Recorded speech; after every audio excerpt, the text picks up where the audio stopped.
오셨습니까? 자, 우리 앞뒤 좌우 인사하겠습니다. 주님의 교회 자.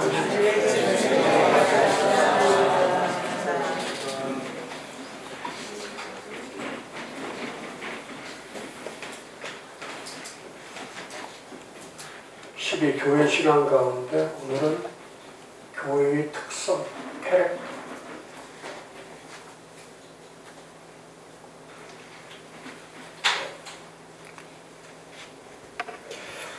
이 캐릭터라는 뜻은 어떤 성격, 특성, 성격, 또 특징, 이미지.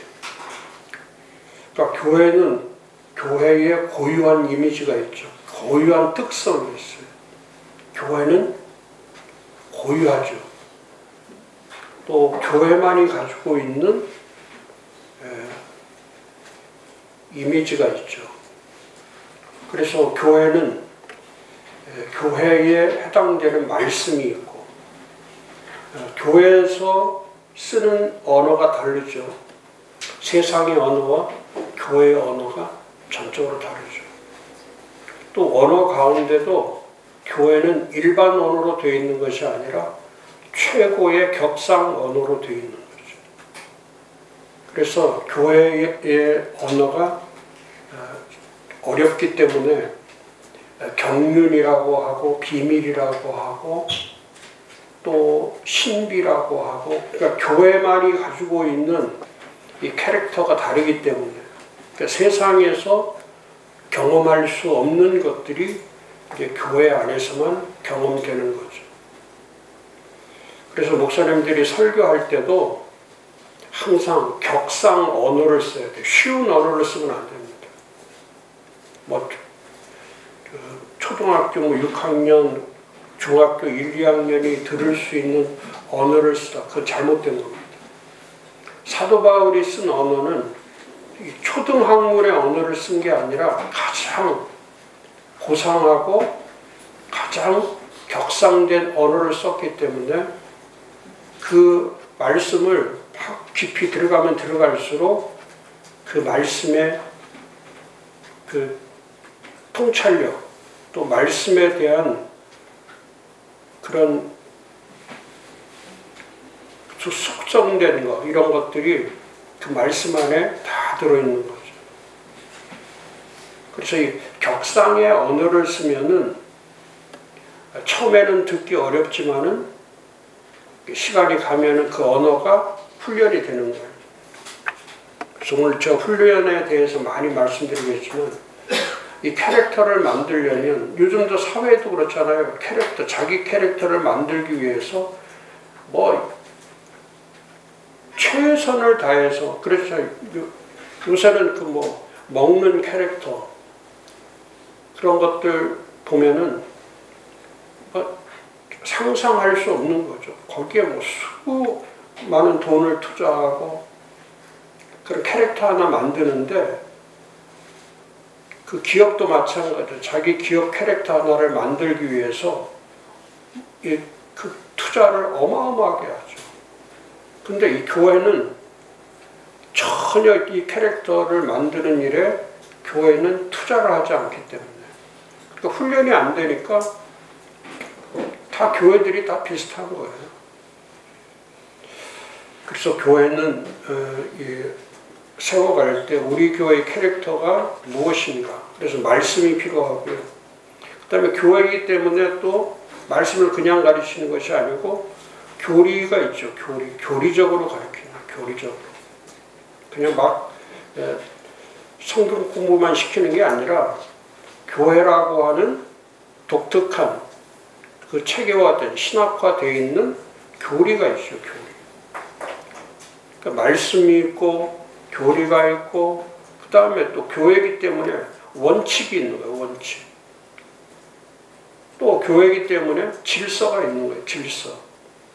규범이 있는 거예요. 이런 것들을 전부 다 통틀어서 그 교회의 특성, 캐릭터라고 부르는 거예요. 그런데 이 캐릭터는 일반적인 캐릭터를 얘기하는 것이 아니라, 예를 든다면 사도들이 가르친 것이 사도행전의 캐릭터죠. 사도들이 가르친 사도행전의 캐릭터. 그러니까 사도들이 아주 잘 가르쳤기 때문에, 잘 훈련했기 때문에 이 사도행전 신앙이 만들어진 거예요. 사도행전 신앙.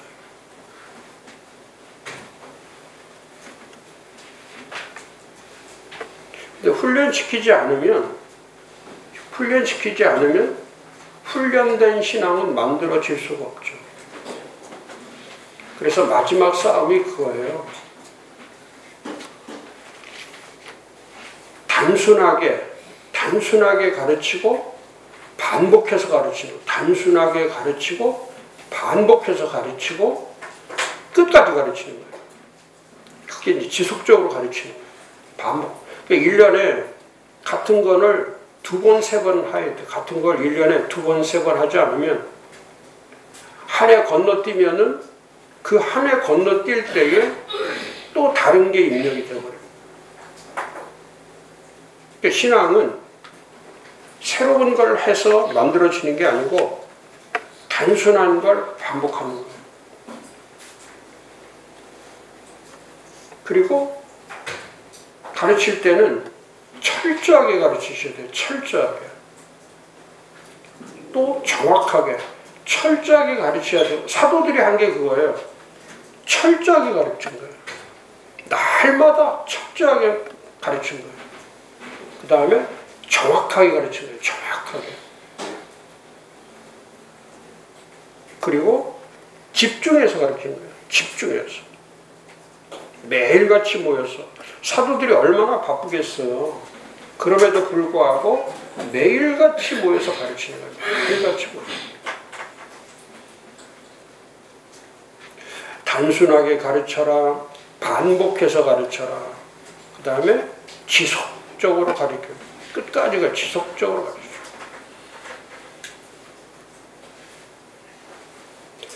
많이 모이는 교회보다 적게 모여도 훈련된 사람들이 모이는 게 훨씬 더 힘이 있죠. 훈련된 사람들이 모이는 교회가 훨씬 힘이 있어요.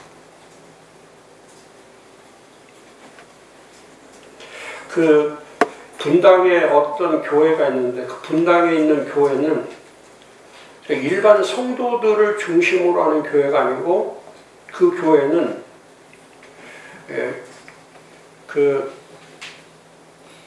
한 달에 월세를 한 1,400만 원씩 내는 교회인데 그 교회는 건물도 사지 않아요. 근데 그 1,400만 원씩 그 월세를 내는 교회인데 그 교회는 날마다 모이는 교회, 날마다.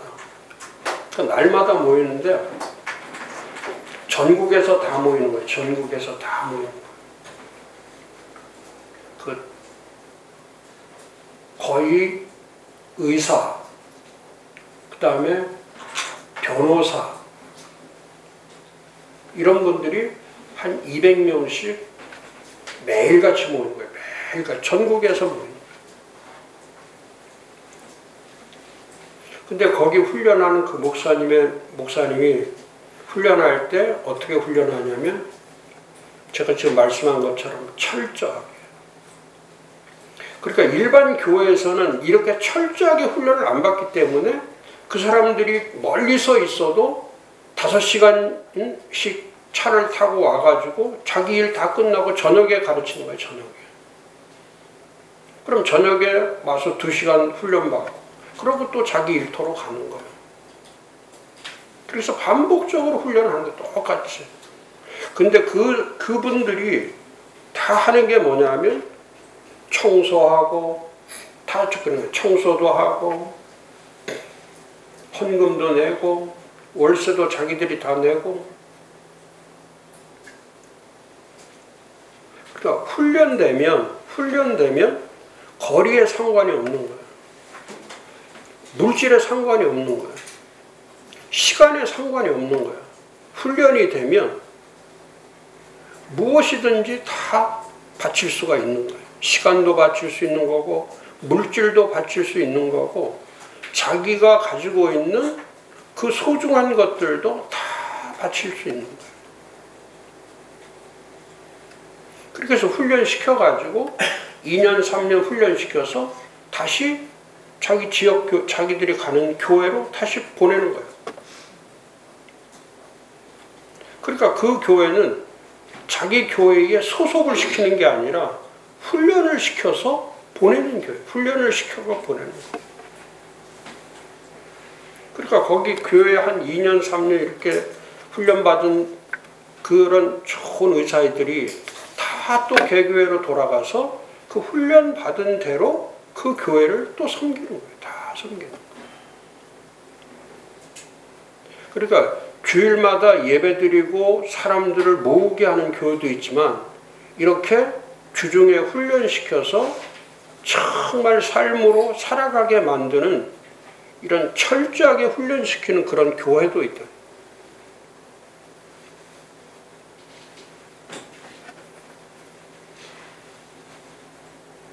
근데 그 목사가 훈련시키는 언어가 우리가 쓰고 있는 격상된 언어를 쓰기 때문에 일반 언어로 훈련시키는 게 아니라 격상된 언어로 훈련을 시키기 때문에 의사, 변호사, 법조인 할 것 없이 또 그 박사들 이런 좋은 리더들이 모이는 거예요. 그러니까 들어가서 1년 정도 될 때까지도 그 언어가 훈련이 안 되는 거예요. 너무 격상된 언어를 쓰기 때문에.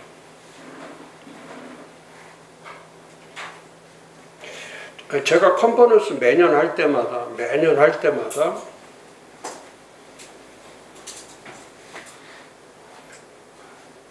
제가 4년 전에 그랬죠. 3년 반 전. 그때 제가 한국 교회를 한마디로 딱 표현해서 카르텔이라고 그랬어요. 카르텔. 요즘에 방송에서 제일 많이 나오는 단어가 뭐냐면 카르텔이라는 단어예요. 권력, 집단적 권력, 그 지위의 권력 이런 것들이 전부 다 카르텔이죠. 근데 그런 컨퍼런스를 할 때 제가 새로운 언어들을 거의 한 40개, 50개를 그 컨퍼런스 할 때 그 매뉴얼에 보면은 그런 언어들이 다 들어있어요.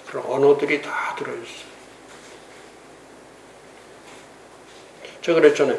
교회는 말씀을 전하고 목사는 언어를 전하는 거예요. 언어. 교회가 말씀을 전하는 거고 목사가 설교를 하는 게 아니에요. 교회가 설교하는 거예요. 교회가 설교를 하고 목사는 말을 전하는 거예요. 말. 그러니까 이 언어가 그 교회의 모습이에요. 언어가 그 교회의 모습이고 공동체의 수준이 되고 신앙의 품격을 만드는 거예요. 언어가 교회의 모습이고, 그러니까 우리 교회 성도들이 쓰는 언어가 우리 교회의 모습이 되는 거예요. 교인들 입에서 교회는 별거 아니야 이런 말을 자꾸 쓰면 그 교회는 별거 아닌 교회가 되어버리는 거예요. 우리 교회는 싸늘해. 그럼 그 교회는 싸늘한 교회가 되어버리는 거예요. 우리 교회는 커피숍 같아. 그러면 그 교회는 커피숍이 돼버리는 거예요. 우리 교회는 복지센터 같아. 그럼 그 교회는 복지센터로 가는 거예요. 우리 교회는 강도의 소굴인가 봐. 그럼 강도의 소굴로 가는 거예요. 그러니까 쓰는 언어가 교회의 모습이고 공동체의 수준이 되고 신앙의 품격이 되는 거예요. 신앙의 품격.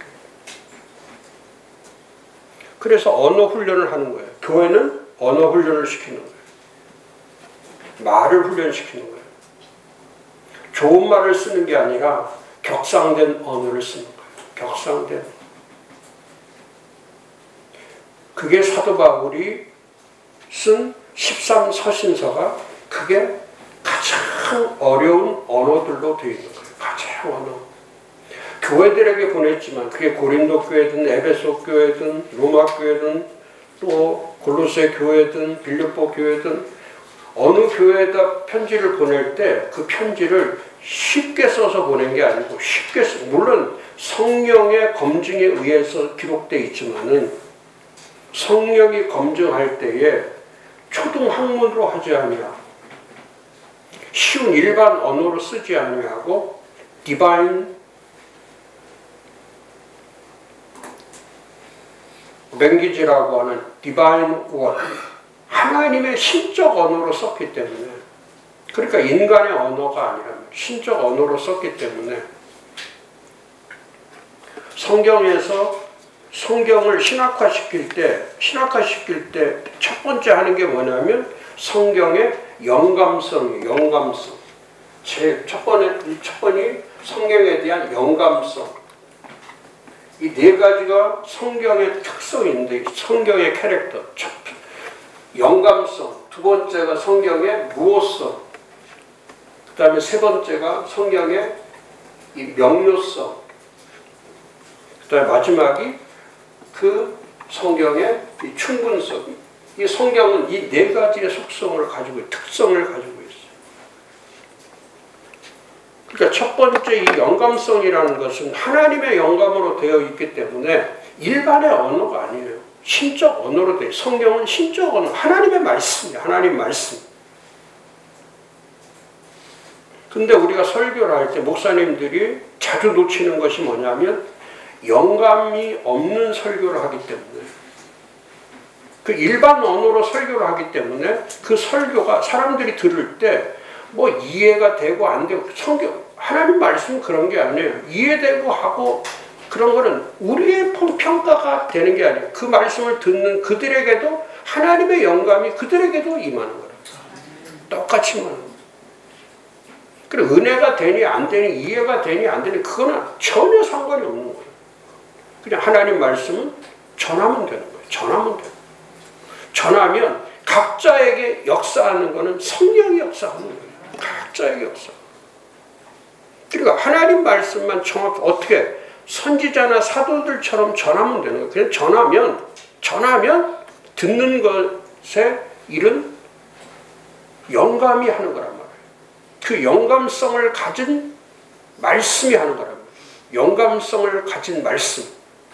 그 다음에 그 말씀이 이해된다 안 된다 상관없어요. 성경은 무호하기 때문에 틀린 게 전혀 없기 때문에 그러니까 성경 말씀만 전하면 정확한 거예요. 거기에 가감하거나 축소만 하지 않고 과장하지 않고 말씀 그대로를 그대로 뿌리면 되는 거예요. 그냥 던지면 되는 거예요. 단순하게.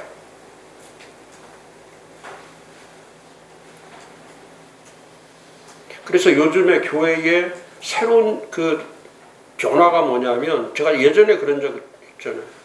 화려하게 하면 안 된다. 성가대 가운 같은 거, 앞에 강단 같은 거 막 화려하게 하면 안 된다.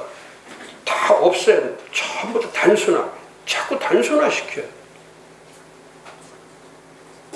그리고 설교에도 이제는 예화 같은 거 쓰려고 하지 말고 뉴스거리 하려고 하지 말고 지금도 마찬가지. 뭐 홍수가 나고 뭐 사람들 죽고 하는데 지금 홍수 얘기